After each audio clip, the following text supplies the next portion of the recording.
Hello and welcome back to another episode of A Weekly Waypoint, where today we are playing Grand Theft Auto, as the intro says. Specifically, we're playing the PlayStation 1 version because this, well, two reasons. First of all, this is the one I grew up with as a kid, that's right. I am old enough that my first Grand Theft Auto was Grand Theft Auto, and second of all because while I did used to have access to the PC version, which Rockstar used to give away for free, they have since buried it out of some kind of misguided corporate shame, and it is now difficult to get your hands on in a legitimate and safe way, so I thought I would just play it safe and stick to the PlayStation 1 version. I don't know if there's any differences, or many, or whatever, but given that this is the one I'm more familiar with anyway, I think it's fitting. I'm sure we will survive the black bars on either side of the screen.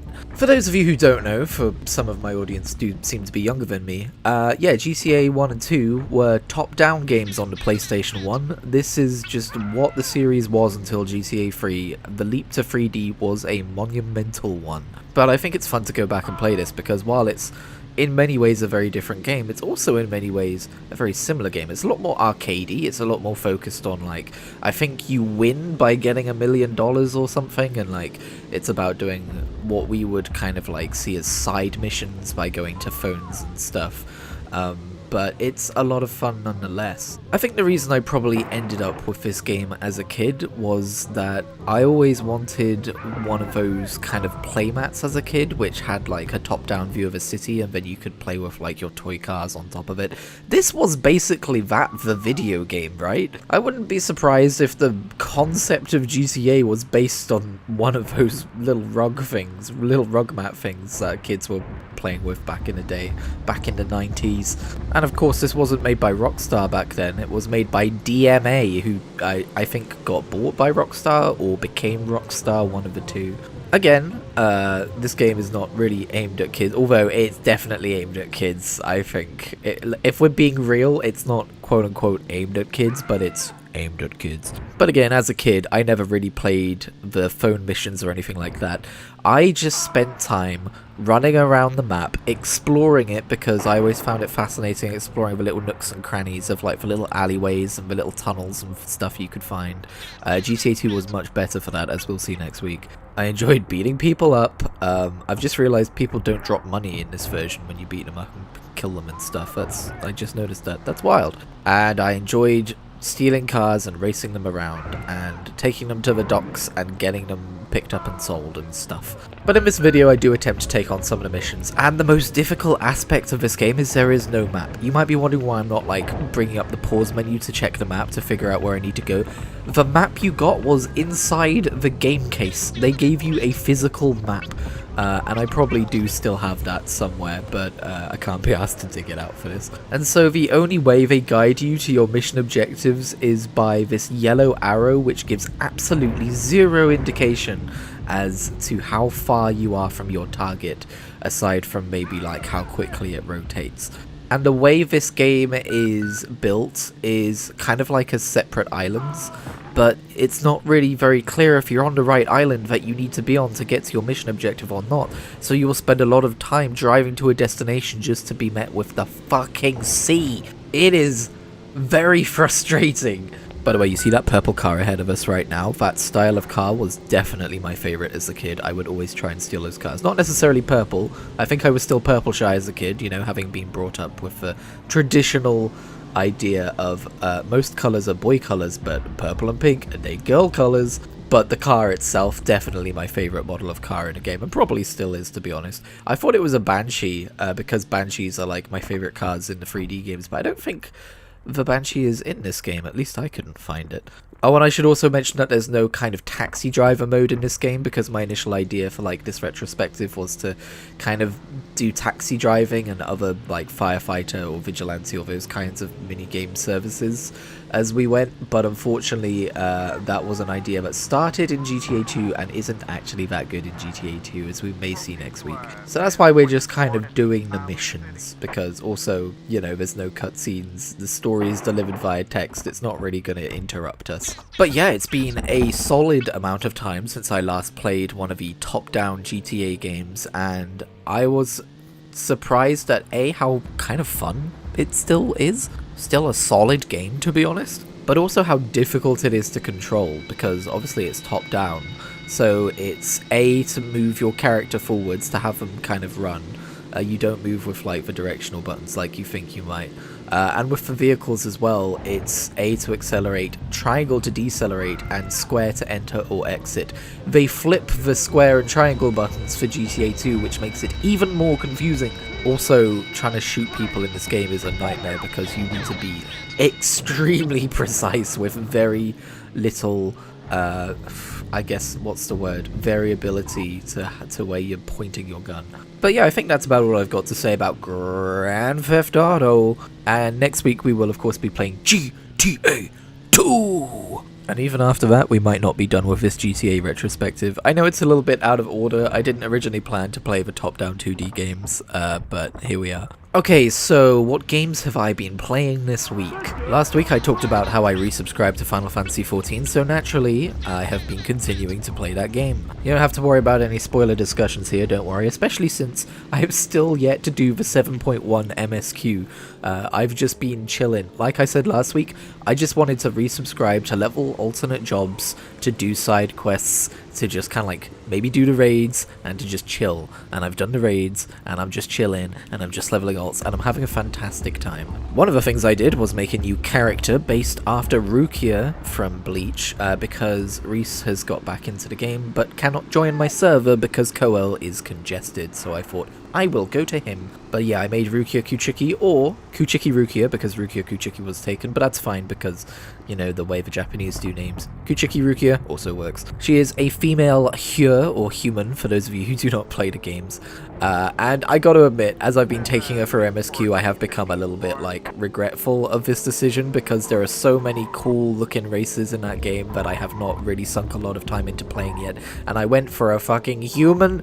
I wanted to make, as much of a Rukia Kuchiki look-alike as possible, but the problem is the female Huron run, or at least the Midlander one, the animation for it is so dainty, so embarrassingly dainty, and it's like, yo, I'm the warrior of light, why am I running like I'm skipping my way towards the school fair? I've talked to other people about this and many people agree it's ridiculous and kind of makes, you know, if you want to play like heavy armored classes like Paladin or Dark Knight, it makes them look stupid as hell. Rukia is starting as a thaumaturge and, you know, going into Black Mage obviously, because we cannot start as a samurai, and obviously samurai would suit her and is going to be her main job when she gets to a level where she can unlock it.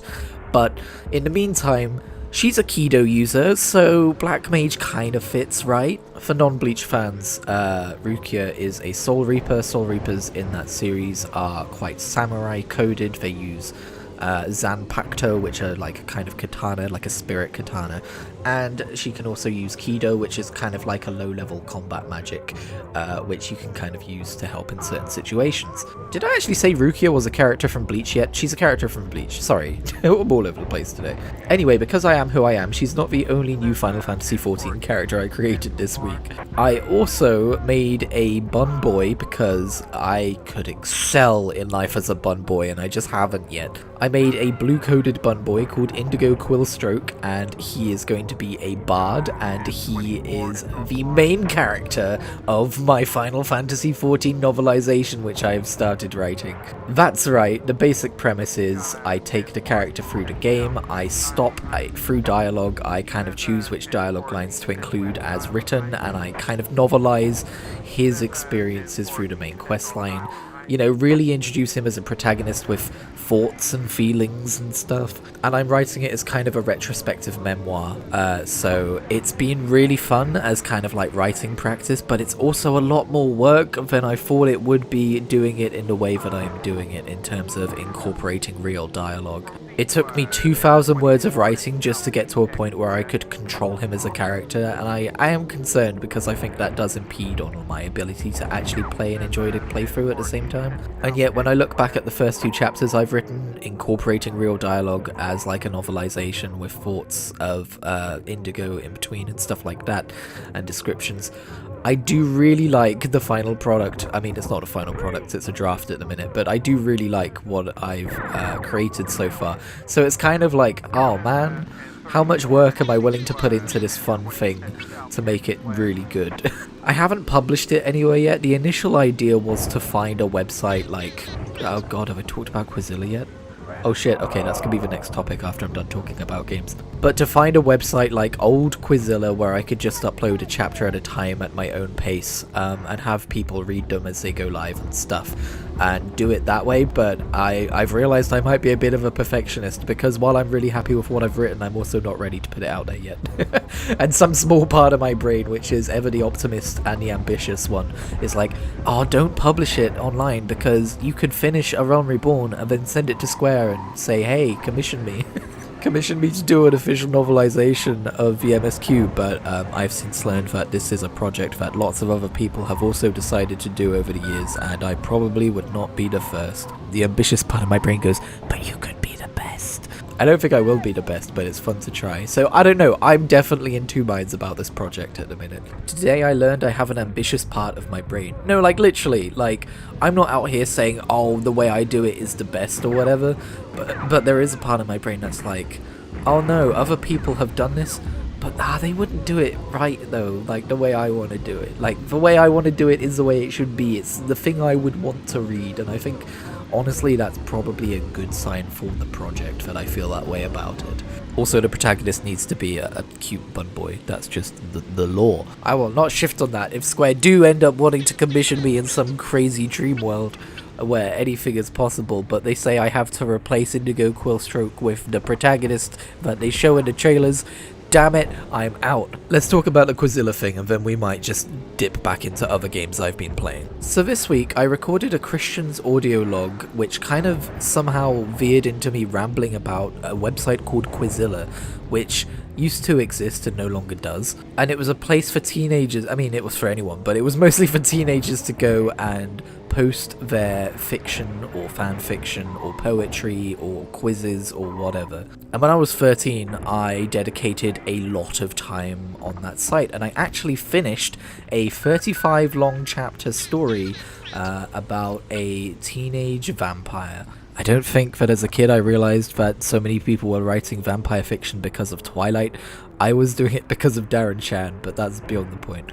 I actually finished something. It's a downright novella in terms of word count. It's 100 A4 pages in Google Docs if you want a quick visualization of how much shit there is. And we're missing chapters 1, 15 and 30, but otherwise I was actually able to get through the Wayback Machine and copy and paste that shit and get it archived, and I'm so grateful that I was able to do that, because while it's rubbish, while it's like trash, it's also really interesting and quite special to me. I'm able to look back on it and see how I've evolved as an author, while also having this snapshot of my imagination from back when I was a teenager. I put up a community poll up on the channel asking if anyone would be interested if I were to do a video series of me reading through it, reacting to it, laughing about it, but also kind of analysing it and seeing where things came from and what I was attempting to achieve. And yeah, people are interested, and so I don't know when I'm going to do that or when I'm going to find time to do that, because it's going to have to be a multiple part series, because it is a freaking 35 chapter long book, but I will be looking into doing that. Also, one thing I want to take care of is not reading it all at once, because I don't know if anyone else experiences this, but there's a thing I experience where, you know, because I've been writing my whole life, if I spend too long reading like an old version of myself, you get kind of like, I don't want to say depressed, that's not the right word, but like the old version of yourself catches up with who you are now, and you get a weird sense of identity weirdness going on, and I don't want to trigger that for myself. But yeah, that book, I should just name it Jack Chimcholi New Recruit. I know it's even a silly name. That's not the only thing I wrote on Quizilla, and while I've yet to archive the rest of it, I do mean to archive as much of it as I can. I started multiple story projects which I never finished, The one I think I'm going to archive next, there's 6 chapters, is Mii stories, where I wrote a bunch of stories for my Nintendo Mii characters that lived in my Wii, and my imagination went wild with what it would be like to live in the Mii Plaza, and how they would have access to the games within the Wii, and the relationships they would forge with each other, and the overarching plot and that kind of thing. But yeah, it really was me looking through my old Quizilla profile, and looking at just the whimsical freeness with which the whimsical freedom with which I approached writing, of just, I have an idea, I'm going to write it, compared to now where whenever I have an idea I sit and I think about it for 5 months and then I'm like, this is why it wouldn't work and I'm never going to do anything about it. And so that's where this Final Fantasy XIV novelization project kind of came from, of like, what if I just did something for fun? What if I stopped overanalyzing and overthinking it, although that is also something I've immediately started doing with that, as you've already heard. But in general, it's the kind of thing that I would like to do for other games too. Like, Final Fantasy XIV is probably the biggest project of its type I could have taken on, because, good lord, there is a lot of story in that game, but like, just writing from my perspective, going on a Pokemon journey or something, or yeah, there's lots of things I could do. But again, it's the question of how much time to dedicate to these projects, which ultimately can't be used to like create this writing career in the way that I would like to if I'm going to spend a lot of time writing something, but would be fun and helpful practice. Can you tell I'm still extremely conflicted and trying to figure this stuff out? If you do want to read that Final Fantasy XIV story, as I've said, it's not anywhere yet, but keep an eye on my Blue Sky, bluesky.com/Kritigri, or whatever the URLs are for that. I'm Kritigri over there, because I'm sure I will post about it if I do put it out there somewhere for people to read. Anyway, other games I've been playing this week. I've been continuing my Spider-Man remastered playthrough and enjoying that greatly. I also re-downloaded and installed Persona 3 Reload, which I had put about 10 hours into when it came out on Game Pass last year, and I realised it's probably going to leave Game Pass sometime in February and I want to spend more time with that game. I've been downright addicted to the soundtrack of that game for a few days now, by the way. I was walking home from work yesterday morning, and it was a sunny day, and I just put on the Persona 3 soundtrack, and I was in such a good mood because it's such like a good vibes kind of a soundtrack. I was just grinning to myself on the way home. I was feeling great. But yeah, Persona 3 Reload, I think the thing for me is the duality of that game.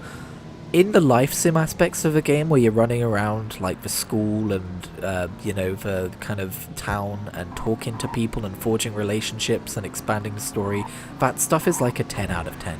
But the actual part, the game part, like the gameplay part where you go through Tartarus and there's random encounters and you're fighting your way up through the various floors, honestly, that's kind of more of a 7 out of 10. Like, it's good, don't get me wrong, it is enjoyable, but it's something that I always feel like is a chore when compared to the life sim part, which is what I want to spend my time doing. But you kind of need to balance them, so I think the thing that honestly drove me away from the game was the frustration of being like, ugh, and now I need to do more Tartarus floors, and I know exactly what they're going to look like and play like, and they're not going to be much of a challenge, and I need to do it if I want to progress the story in a meaningful way. I think sometimes it can take some time away from a game for me to gain the objectivity to really be able to see what it was that kind of stopped me from loving a game, but I think a year away from Persona 3 Reload and then diving back into it is kind of showing me exactly what that was. All the same, I do want to continue to make my way through it. I'm sure higher floors that get harder might have more intricacy as well, might be more interesting. I might not, find Tartarus quite so boring in the future. But ultimately, I just kind of want to live inside the life sim part of Persona 3. It's so goddamn charming. They managed to really capture, like, the rose-tinted glasses nostalgia of, like, I mean, we call it secondary school here, but high school life, I guess. Although, of course, because it's Japanese high school life, it's not really my nostalgia that they're... I mean, somehow it is my nostalgia they're tapping into, maybe because I watched enough anime when I was a teenager and saw a lot of them being set in a similar kind of environment, like a lot of early Bleach is set in that kind of environment. It reminds me a lot of Angel Beats as well. But it really taps into that kind of, like... I'm gonna sound so old when I say this. I was gonna say it really taps into the youthful kind of like carefree, like, oh, we just got our school life and our friendships are more important to us than our lessons, etc, etc, etc. Also this week me and Reese did boot up some Divinity Original Sin to continue our playthrough through there.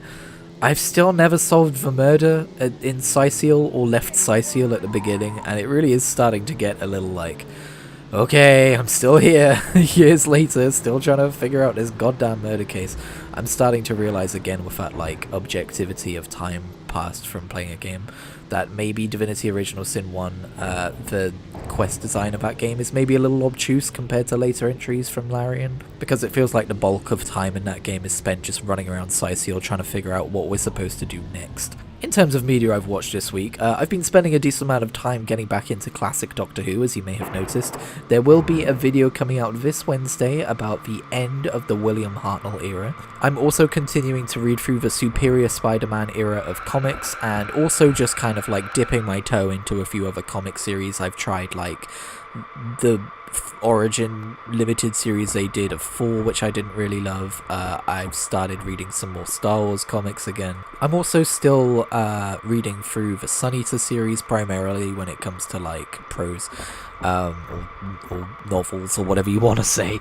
I'm currently most of the way through Queen Amid Ashes, the second novella set after the second book in the series, and I'm loving it, and you will expect a blurble reasoning on that probably sometime this week unless something catastrophic happens. Oh, and I guess to get back to what I've been watching, I've been greatly enjoying The Traitors, which for those of you who don't know is a reality show.